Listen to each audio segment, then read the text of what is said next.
আসসালামু আলাইকুম। আমি মারুফ হোসেন। আজকে আইনের গুরুত্বপূর্ণ একটি ধারা নিয়ে আপনাদের সঙ্গে আলোচনা করব। আমরা সমাজে হরহামেশাই দেখতে পাই কোনো নারী অথবা শিশুর উপর অ্যাসিড নিক্ষেপ করা হয়। এখন নারী অথবা শিশুর উপর যদি অ্যাসিড নিক্ষেপ করা হয় তাহলে অপরাধীর কী ধরনের সাজা হতে পারে এবং এমন অপরাধের সাজাগুলো কি কি?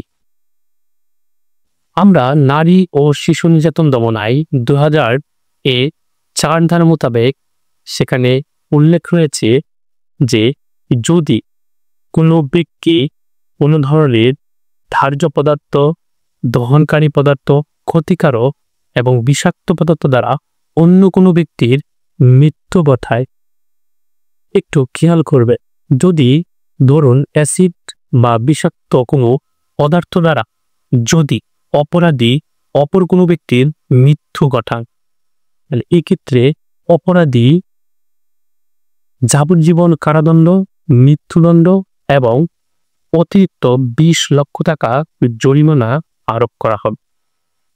এখন যদি এই ধার্য পদার্থ দ্বারা কোনো ব্যক্তির স্মৃতিশক্তি, শ্রবণ শক্তি এবং মুখমণ্ডলের কোন ধরনের ক্ষতি সাধন হয়, এই ক্ষেত্রে অপরাধীর যাবজ্জীবন কারাদণ্ড, মৃত্যুদণ্ড, অনধিক 10 লক্ষ টাকা অর্থদণ্ড জরিমানা আরোপ করা হয়।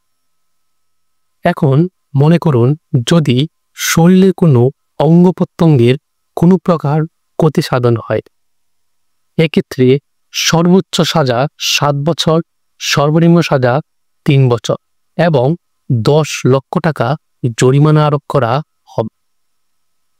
এখন মনে করুন ওপরের এই 3টি ধাপের কোনোটি ঘটেনি, জাস্ট ঘটানোর চেষ্টা করা হয়েছে এবং এতে ভিকটিমের কোনো ধরনের ক্ষতি হয়নি। যদি কেউ কোনো দহনকারী ধার্য এবং বিষাক্ত পদার্থ দ্বারা কারো কোনো ক্ষতি করার চেষ্টা করে, এক্ষেত্রে যদি ব্যক্তির ক্ষতি নাও হয় তবুও তাকে এর চেষ্টার কারণে সর্বোচ্চ 7 বছর এবং সর্বনিম্ন 3 বছরের কারাদণ্ড এবং অতিরিক্ত 5 লক্ষ টাকা জরিমানা আরোপ করা হবে। এই ছিল আজকের ভিডিও। আশা করি ভিডিওটি আপনাদের উপকার আসবে।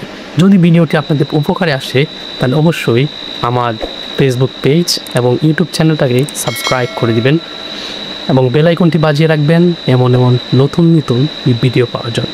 ধন্যবাদ।